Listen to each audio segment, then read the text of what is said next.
we don't value our health in the same way as something else like an allergy. Like if it would be physically harmful for you to eat a peanut, let's say, you wouldn't stay around somebody eating, peanut M&Ms, right? Like Right. you knew that was dangerous. But at the same time, when it comes to, well, you're getting in the way of my movement, or you're getting in the way of my mental health, or you're getting in the way of my sugar cravings, we all of a sudden are just like, okay, I don't matter. Have you ever had one of those weeks? You're doing all the things, you're drinking your water, you're moving your body, you're on top of it. And then all of a sudden, one little thing, you didn't get a good night's sleep. And the next thing you know, you're eating donuts and cookies and you're feeling like garbage. And then you decide, you know what? I don't need that workout today. I think I'm going to go home and watch Netflix. And the next day starts back up again. And before you know it, all that momentum you've built just disappears. I'll start again Monday, is what you think. Today, we're continuing our series, Me versus Me. And today's battle is momentum versus the spiral. So, if you're feeling overwhelmed or frustrated or stretched too thin, you're in the right place. We walk through real life struggles and give you simple, doable steps to help you feel better and move forward. I'm Erin, this is Jen, and we are Life Beyond the Scale. Me versus me. This idea of the setback and how that spiral, as soon as there's a little bit of a setback, we just spiral, and all of a sudden, all of the excuses pop in, and we've just already given up on ourselves.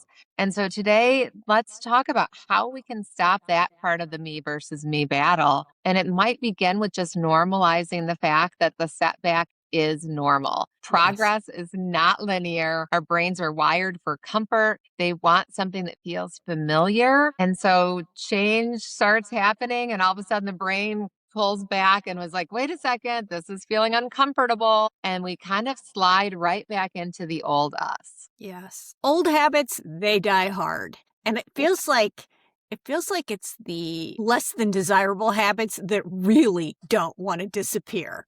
Yeah. And I don't think that it's that we don't want it bad enough, or, because sometimes that starts to like be another trigger for some of us, so that all of a sudden it's like, I didn't win that battle with willpower, so I must not want it as bad as, that next person. But I think it's not that. It's just really that your brain is just recognizing what's familiar. And so it's not that you don't want it bad enough. Our brain is just wired to go find that comfort again.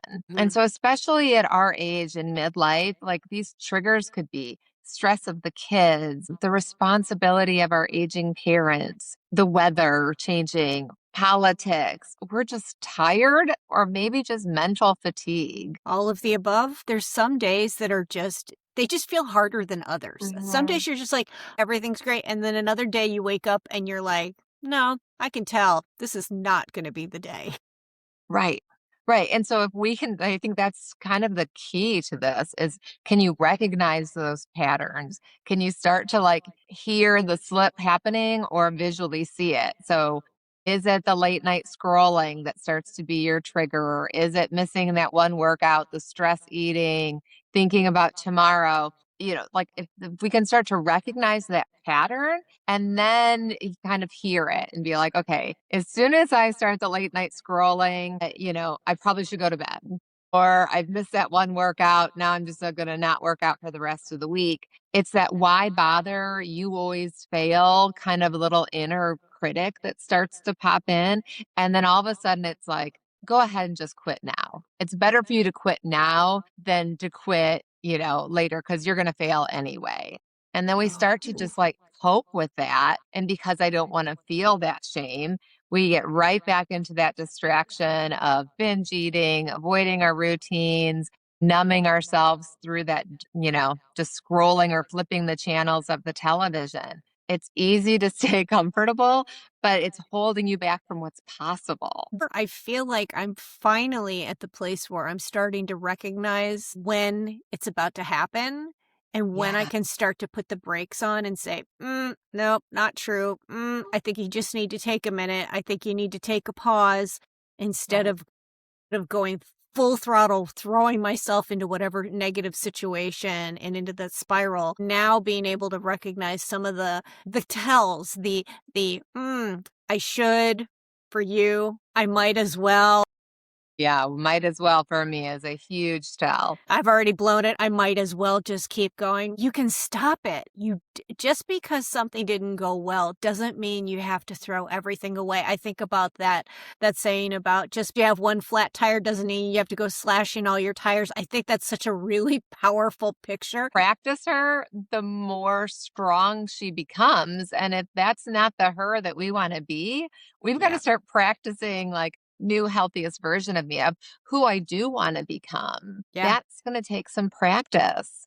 All right, so let's go back to that. If we're practicing her, then we're not becoming the person that we want to be. And so it's the she that quits when it gets hard. It's the she or the version of me that uses food to comfort and soothe myself. Or that I'm the she that always starts over on Monday. So we got to interrupt that neural pathway, that neuroplasticity of the brain that's like, oh yeah, I know her. But who's the new me?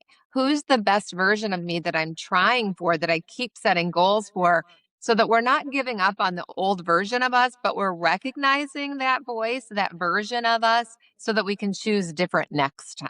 Yeah. So when you hear your tell of, I'm too tired or start again on Monday, we got to notice it the first time we say it and not like the fifth time. Or the first time we think it probably is more realistic, because most of us aren't talking out loud, which would be so helpful. We would hear it so much quicker if we just walked around talking out loud to ourselves. But since it's in our head, it makes perfect sense every time we decide that I should do it later, start tomorrow. What you just said about the I'm tired, we just finished recording my follow-up, and the reason why I didn't do my exercise, I'm too tired. That is my self-sabotage. I do it with food, I do it with activity.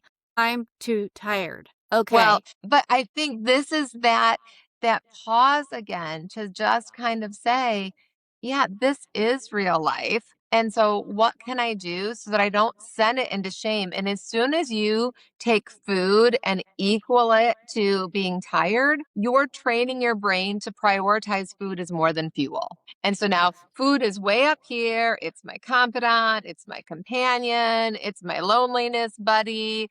It's my, when I'm sleepy, don't go to bed, Erin, let's eat. And now food is way more important than it's supposed to be. And so our brain is like making this little mental note of, yeah, prioritize. And it just begins this new pattern of turning to food instead of being like, wait, when your brain thinks I'm tired, why is your first response not, oh, I better get to bed on time? Or let's turn off the TV, turn off the phone, and go head to bed. Instead, we're like, oh, better go to the kitchen. And that's really keeping us from who we're trying to become. That's because that has been the tape that has played in my brain on repeat for over 50 years. So that voice inside my head, the self-saboteur voice, the one that makes me spiral, man, she wakes up and she jumps into business right away. So, yeah, learning to quiet her voice. Right. And as soon as you hear your tell or think of that voice or hear yourself, if we can just not feel like we need to start over, but take that to like stop the autopilot, that pattern of turning to food, doom scrolling, binge watching TV, whatever that might be, and just kind of be like, okay, wait a second. It's not what I'm doing right now. It's what I'm going to do next. And so that next move has to be so simple, stupid, easy that it's something that we can do. So as soon as I start to hear, just start over, you're a hypocrite, why are you even doing this? Whatever that voice is, that I can kind of be like, okay, what's the quickest, easiest, healthiest thing I can do right this second? Do you have any ideas like for you? Like what's your okay, probably will fit into almost any circumstance in my life. I can do what? take myself out of that particular environment, which could be just that room. Sometimes it just, go out. I'll let the dogs out. Sometimes just getting outside and getting some fresh air. A timer, throwing the timer on the microwave, which my family's sometimes like, is there something in the oven? Did you forget something? And I'm like, yeah, actually I did. I forgot something, which is my way of like putting myself some time and distance between a particular thought. For me, it is usually taking myself out of the room and giving Mhm. myself a time out. What is it? Right. 1 minute per year of age? That's like almost We an ain't got time hour. for that. But maybe just like a toddler, we're going to redirect ourselves. So Yeah. you're choosing to redirect yourself to a different physical space Yeah. or emotional space. But it could be even simpler than that. It could even be, I'm going to go and drink, a cup of water Yeah. so that I can be like, okay, I did this great thing for myself and I can stop focusing on that not so healthy behavior. Years ago, I had a Weight Watcher client member who said on a day that she felt like she quote unquote blew it, she would always eat an apple so that that would be the last thing that she could think of before she went to bed and be like, but at least I ate an apple today. Oh, I like that. Right. But it redirected the brain from focusing on all the less healthy, nutritious things that she ate and go to sleep, dare I say, proud of herself versus focusing on the shame and the guilt and the, woe is me kind of, the way that we train our brain to just self sabotage with this comfort and thinking that this spiral or this setback means that it equals failure. No, it's just recognizing it and redirecting. Well, and if you can recognize it fast enough, it doesn't have to be such a horrible thing. And that doesn't mean that you're going to blow everything. You just need to just not keep going. And for so many of us, we just hit the spiral and we just are like, forget it. I might Right. as well keep going. Might as well. Yeah. So some strategies that might help once we recognize it, right? Could be to decide what's that first step of the slip.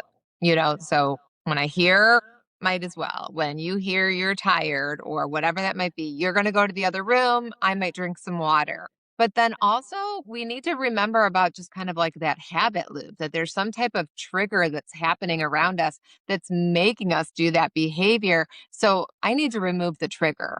If my go to default system is to doom scroll on the phone, then I need to move the phone.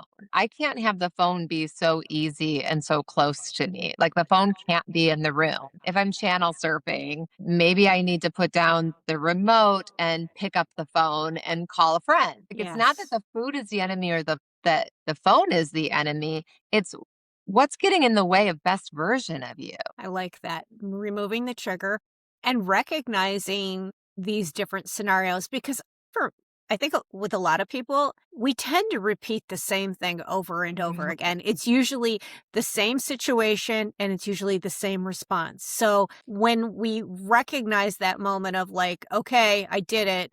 All right, what happened right before this that made me feel this way? Why did I feel this way? And what can I do different? And I Right. like the idea of drinking a glass of water. It's almost like you're washing it away. And I love the apple idea because then you flipped it to, you know what? I did something good for myself. Right. And for those that maybe the trigger is seeing the food, well, maybe you need to ask yourself, why is that food in my eyesight? Is it one of those things that the store should just be storing it better for me? Or right now we're living in it's Girl Scout world around us, like Mm. every store you turn to, there's a sweet little, Girl Scout face. So is that your trigger? Great. How else can I support the Girl Scouts? How Uh, can I enjoy and support them without this becoming my, reason to overeat or my shame spiral because I've eaten a whole box of cookies? You just ate cookies, right? throw something out to you. I'm thinking about the person who is affected by someone in their environment. I'm thinking about that person who continues to do things that undermine this particular person with their behavior. Like they bring home things that they know will tempt them. What would you say to that person I'm not saying that's me that my husband brought home Girl Scout cookies and tempted me. No, I'm not talking about me at all. No, no, no. I'm talking about the person who has somebody in their life that buys things and then you're left with trying to make that decision. What coaching suggestion would you say to me? Erin, that's a tough one when it's right in your house. And probably somebody who is somebody that you care about in your house. My first question is, does this person know how you feel about what they're doing? Right? Because we can't control them. We can only control how we respond to them. But deep down, are we expecting them to be mind readers? Do they know that they're upsetting you? Do they know that they're hindering healthy version of Erin? Or are you just kind of wanting to use that as an excuse because it's easier to blame that loved one for why you're overeating or why you turn to that food every time you're bored, scared, sad, mad, happy, etc.? Because if you have the conversation, then it's on you. In my particular situation, yes, he knows. And yes, I use it as an excuse. So yeah, it's like, oh, shoot, he brought that again. Oh, well, I guess I better go eat it and finish it and make it go away. Well, I was just talking with a coaching client, and it's someone who can turn to food or well, I'll just say turns to food with all of the political tension in the air, with the news, with war, etc., and uses the reason, the excuse is I want to stay informed. Yes. However, the spouse in the home does want to stay informed, and so he is often listening. And then there is this deep down, like, well, we like to spend time together. We want to watch TV together. We want to sit together. So I have to respect that he wants to stay informed, but now again, now I'm listening. Now I'm not sleeping because I'm, emotionally involved or tied. All of that, right? And so the conversation happened, but it was like disagree, right? He wants this, she wants this, that type of thing. And just today she said, that she started saying, I'm going to listen to the news earlier in the day or whatever. And then in the evening, if this is what you're choosing to listen to, then this is the time that I'll use then to go for that walk. Or this is when I will go, walk, get on the treadmill, or, this is when I'm going to go check my email or whatever, to not kind of punish him, but it's Right. more that respect thing, right? And it's Yeah. just like, my needs also matter. Yeah. And so now that has been like more of an open conversation, now all of a sudden it's like, really? This is really affecting you? Like, because sometimes we don't really understand the other person's needs. And so it was a huge step for them to take that conversation deeper. But for her to just kind of not come up with a punishment for him, but to just understand, hey, and then, maybe at the next hour, instead of watching the next reel of the news, then we can turn on our show. But, why don't you watch this last half hour? I'll go get my quick walk in, and then we'll meet back here on the couch, with our snack or whatever, and kind of engage together again. It doesn't need to be you putting yourself, gosh, I really want to say in harm's way. And that seems a little dramatic, but we don't value our health in the same way as something else like an allergy.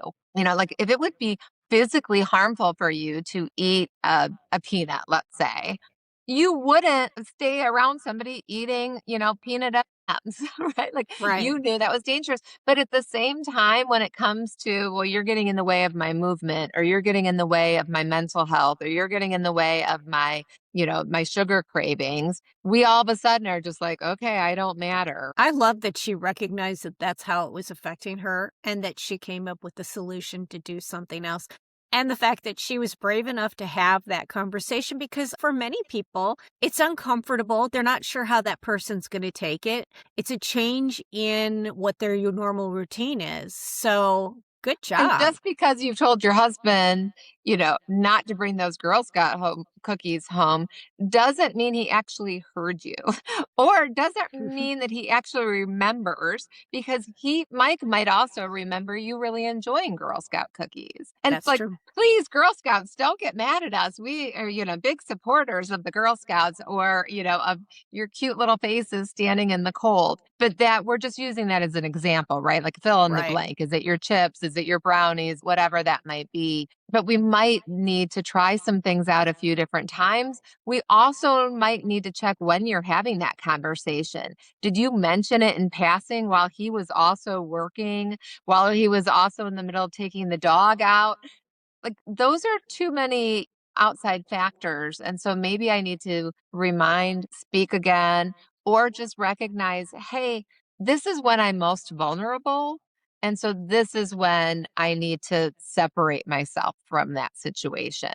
But when it starts to slip into the reason, the excuse of why now I fall back into the old, less healthy version of me, where I stop prioritizing my own health and my goals. And then that takes me down the rabbit hole of you might as well just eat the things. Well, I already had 2 cookies. Let's eat the sleeve. Oh no, I ate the sleeve. Let's have the whole box. That's why we got to catch it as soon as it starts, redirect ourselves, and just kind of treat that setback like you were talking to your daughter, right? If Felicia had said to you, I fell off track, you wouldn't be like, yep, you failed. You should just quit.